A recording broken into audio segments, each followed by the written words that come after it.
तो बेस्ट वही तरीका होता है। भाई इंडिया में और क्या चीज़ें इलीगली रन हो रही हैं अभी? जैसे हमने बात करी है कि एनिमल्स को स्मगल किया जा रहा है, ड्रग्स भी हो गया, और क्या क्या चीज़ें हैं जो इलीगली देश में चल रही हैं? आप अगर आपने रिसर्च करी है, आपने पढ़ा इस बारे द में? Best of course the biggest industry is the gold industry. और गोल्ड इंडस्ट्री की तो बात ये है कि यार कि जैसे जैसे गोल्ड में इंपोर्ट ड्यूटी बढ़ती है वैसे स्मगलिंग का इंसेंटिव बढ़ता है। क्योंकि एक सिंपल सा लॉजिक है यार कि आपने जैसे दुबई से 100 रुपये का सोना मिल गया आपको सपोजिटली, ठीक है, वही सोना just because of import duty वो भारत में 116 रुपये 50 पैसे का है। समझ रहे हो आप? मतलब 1 करोड़ का सोना दुबई का भारत में 1,16,50,000 का है। तो अगर आपने वो सोना स्मगल कर लिया तो आपने सीधा सीधा 16.5 लाख रुपए बचा लिए। 16.5 लाख में कस्टमर को बेनिफिट पास कर दिया, लेट्स से 5 लाख का, 5 लाख अपनी जेब में रख लिए और let's say 6.5 lakh, so as to speak, आपका उस सिंडिकेट को रन करने का खर्चा हो गया। उतना भी नहीं होता, उससे भी बहुत कम होता है। तो ये भी एक बहुत बड़ी इंडस्ट्री है जो एवरग्रीन इंडस्ट्री है, जो सिर्फ एक ही केस में किल होती है, विच इज जब इंपोर्ट ड्यूटी कम हो जाए। द प्रिंट का एक बहुत अच्छा आर्टिकल है अर्ली 90s का ही, जब हमारी सरकार ने 90s के स्टार्टिंग में मनमोहन सिंह जब फाइनेंस मिनिस्टर थे, पीवी नरसिम्हा प्राइम मिनिस्टर थे, उन्होंने एलपीजी रिफॉर्म्स ले गए थे, लिबरलाइजेशन, प्राइवेटाइजेशन, ग्लोबलाइजेशन की हमारी अर्थव्यवस्था खुलनी चाहिए, तभी बड़ी बड़ी कंपनीज ने इन्वेस्ट किया था। एंड दिस इज वाई जो लाइफ आप हमारे सबके पेरेंट्स ने जी, हम उसी टाइप के प्रोडक्ट हैं, हम वो मिड 90s अर्ली 90s में ही पैदा हुए हैं सब, ठीक। तो हमारे पेरेंट्स को फिर जो लाइफ मिली, क्योंकि उनके पास कमाने की अपॉर्चुनिटी ज़्यादा आई, भारत में पैसा ज़्यादा आया, मिडिल क्लास ग्रो करी, तो आज हम ये सारे ब्रांड पहन रहे हैं। अदरवाइज हमारे पिताजी ने, उनके पिताजी ने इतनी वो देखी नहीं थी। तो उस टाइम पे एक बहुत अच्छा स्टेप ये और लिया था कि गोल्ड पे इंप्योरिटी काफ़ी कम कर गए थे। तब द प्रिंट का आर्टिकल था, Dawood Ibrahim, one of the biggest smugglers, he had said कि गोल्ड में पैसा खत्म, कि जब मेरे को पड़ता ही नहीं खा रहा, मतलब मान लीजिए हमने 1 किलो सोना स्मगल किया, रिस्क लिया, ऑपरेशनल एक्सपेंसेस थे कि कैरियर को पैसा देना, उसकी टिकट कराना, उसका रहने का खर्चा कराना, ठीक है, अगर वो मेरे को मार्जिन 5% 3% का दे रहा है तो it's not worth the business. But जैसे अभी इंपोर्ट ड्यूटी 16.5 हो गई है, विच इज रिक्वायर्ड, क्योंकि हमारा सोना मतलब डॉलर्स ब्लीड आउट हो रहे थे, रुपया गिर रहा था, तो उसको रोकने के लिए वो ठीक है था, because of everything going around the economy. पर जब भी ये इंपोर्ट ड्यूटी बढ़ती है, इट इज नो ब्रेनर कि स्मगलिंग बढ़ती है। और आप किसी भी सुनार पे चले जाना, एंड आई लिटरली मीन किसी भी सुनार पे, वो आपको 2 रेट तो बताता ही है कि साहब एक कच्चे का रेट है, इतने का, बिल के बिना इतने एक का, पक्के का। तो जो आप वो बिना बिल का सोना ले रहे हो ना, दोस्तों वो फंड कर रहा है इंडिया में एंटी नेशनल एक्टिविटी। वो मिडिल ईस्ट से फ्लो हो रहा है, उसमें लगा हुआ है आईएसआई का पैसा। याद रखना कि Pakistani army is not an army, is the biggest Lala business in Pakistan. सबसे बड़ी बिजनेस इंटरप्राइज पाकिस्तानी आर्मी है, सबसे बड़ी लैंड ओनर वो है। तो उन लोगों के लिए जब वो बिजनेस की तरह रन कर रहे हैं, उनके लिए सबसे बड़ा प्रोडक्ट है fear mongering, which is fear mongering against India, कि उनकी रेलेवेंसी क्या है, इसलिए वो कभी कश्मीर मुद्दे का सोल्यूशन नहीं होने देंगे। तो जब ये भाई साहब जा रहे हैं यहाँ से, मुनीर जेडी वैन से बात कर रहे हैं, पीस नेगोशिएशन कर रहे हैं, मेरी एक वो भाई ठीक अच्छी बात है, आपने ईरान का रुकवा, भाई यहां भी करा दो, अपने देश इसका भी करा दो समाधान, हाँ। बातचीत करते बताओ। पर प्रॉब्लम है ना कि बातचीत जब जब हुई है, ऐसे अटल बिहारी वाजपेयी और मुशर्रफ की 2001 में मीटिंग हुई थी, आगरा समिट कहते हैं, there diplomats who have said कि we came very close to a solution, like very close, and it was in principle agreed कि क्या सॉल्यूशन होना चाहिए। बट उसके 2 महीने बाद, 3 महीने बाद पार्लियामेंट पर अटैक हो गया था। क्यों? कोई चाहता नहीं है उस व्यवस्था में कि भारत के साथ रिश्ते ठीक रहे। अगर वो रिश्ते ठीक हो गए तो उनकी दुकान तो बंद होगी ना। सही बात है। तो वो लोग इंडिया में इन्वॉल्व हैं even in this smuggling operations. तो अगर आप सोना खरीद के ला रहे हो कच्चे में, भाई वो उसका कुछ परसेंटेज पाकिस्तानी आर्मी आईएसआई की जेब में जा रहा है। भाई हम अभी ब्लैक मनी की बात कर रहे थे, तो ब्लैक मनी एक और बहुत जगह, एक बहुत पॉपुलर जगह अलॉट होता है लोगों का बहुत ज़्यादा, वो है रियल एस्टेट।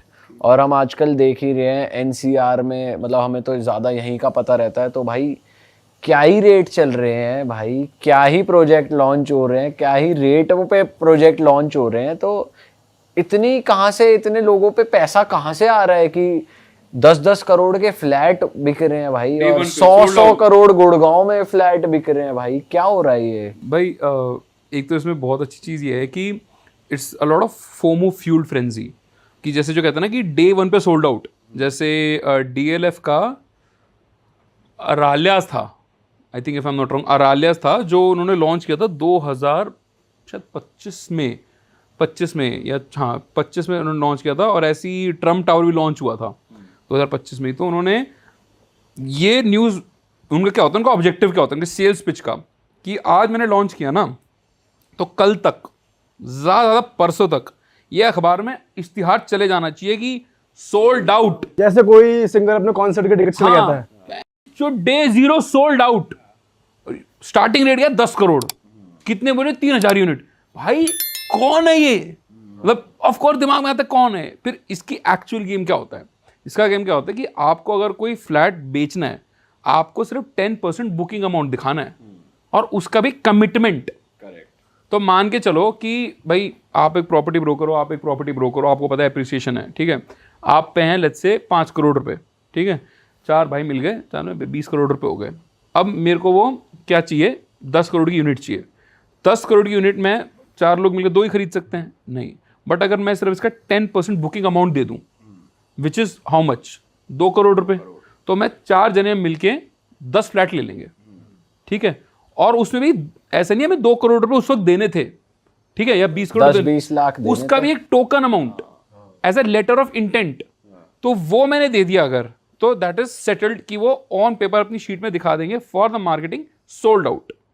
अब मेरे को वो 2 बेनिफिट देंगे कि पहले आपने पैसे फंसा दिए अपने, लेट्स से 5-5 करोड़ रुपए फंसा दिए, कि अब आपको मैं 2 साल बाद की विंडो दे रहा हूँ, ठीक है, कि आप इसको आगे निकाल दोगे।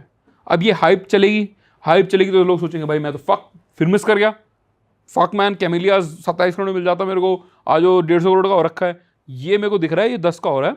आप जैसे लोग जाओगे भाई देख मैंने तो बुक करा लिया अपना, ठीक है, पर तेरे लिए, सिर्फ तेरे लिए सुबह 9:30 बजे पहुंच जाइयो ठीक है, जंबो लाइफ। हाँ, तो मैं तेरे को ये 11 का दे दूंगा। मैंने बस वो फोमो फ्यूल फ्रेंजी में बस बेसिकली वो प्लॉट के रेट बढ़ा दिए और वो अपना डिफरेंस लेके निकल गया। तो वो जो इन्वेस्टर था which is basically property broker, उसने मल्टीपल बुकिंग्स मारी 10% अमाउंट का टोकन अमाउंट दिखा के और उसको हाइप कर दिया। तो फिर रिटेलर्स फंसा लिए, जिसको भी यही बोला कि तेरे को भी इसमें रहना नहीं है, जब तक इसका कंस्ट्रक्शन पूरा होगा तब तक इसका रेट और बढ़ चुका होगा और तब तू बेच दियो। तो ऐसे कई बार पोजेशन आने से पहले वो फ्लैट 3-4 बार बिक चुका होता है और हर कोई एक मार्कअप पे बेचता है और अल्टीमेटली जो उसे खरीद रहा होता है वो भी शायद इस इंटेंशन से खरीद रहा होता है कि जब इसके 10 साल बाद या 2 साल बाद या 5 साल बाद रेट बढ़ेंगे मैं तब बेच दूंगा। It is a lot of speculation which is driving this market. Also वो बहुत केयरफुली क्यूरेटेड है। अब जैसे ये चीज़ मुंबई जैसे एरिया में हो जहाँ पे लैंड की जेन्युइनली कमी है, जैसे आप मुंबई जाते हो यू सी दैट उसमें गुड़गांव या नोएडा या बैंगलोर जैसी बड़ी सोसाइटीज नहीं है। करेक्ट। उसमें भाई पार्क होना, बड़ा स्विमिंग पूल होना तो सोच भी नहीं सकता कोई। बैल्कनी इतनी छोटी होती है, बैल्कनी होती भी नहीं है कई जगह। तो जंगला है, जंगला। भाई मैं अभी गया था मालाड में, मैं दोस्त के घर गया था, लोधागीर 12 करोड़ का फ्लैट है, 12 करोड़ का फ्लैट है और उसमें एक बालकनी है इस सोफे जितनी। तो वहां एक बार को मैं कहूँ एक लॉजिक मे बी ये कह सकते हैं कि लैंड की स्केर्सिटी है। दिल्ली एनसीआर में कौन सी स्केर्सिटी है? ठीक है, आप कह भाई गोल्फ कोर्स रोड बना दिया, ऐसी चीज बनेगी नहीं, क्या व्यू हैं, क्या भाई गोल्फ कोर्स दिख रहा है पीछे से। और वो डीएलएफ कैमेलियास एंकर बन गया कि अगर भाई कैमेलियास का इतना रेट है, उससे 1 किलोमीटर आगे जाके भाई इसका भी तो इतना रेट होगा, विपुल बेलमोंट का भी तो रेट होगा, उसके आगे सन सिटी चलेगा उसका भी तो इतना रेट होगा। तो एंकर प्राइसिंग से थोड़ा सबके प्राइसेस वो होते हैं डिफरेंशिएट। बट आप वहाँ से 50 किलोमीटर आगे चले जाओ, मानेसर में वही रेट हो रहा है। मतलब how can something be extremely expensive while being in excessive supply? Land excessive supply में है, इस एरिया में लैंड एक्सेसिव सप्लाई में है और ये खेती का लैंड नहीं है। ऐसे नहीं है कि यहाँ पे पानी आ जाएगा, ना आएगा तो अपने आप रोएंगे जैसे मुंबई वाले रो रहे हैं। पॉइंट इज कि you can only do this by building a frenzy. ऐसा कन्विंस कर दो लोगों की भाई ऐसी चीज ना हिंदुस्तान में कभी बनी है और ना कभी बनेगी, एक्सेप्ट 10 साल बाद हम ही बना रहे हैं और वहां पे फिर सेम चीज बेचेंगे हम।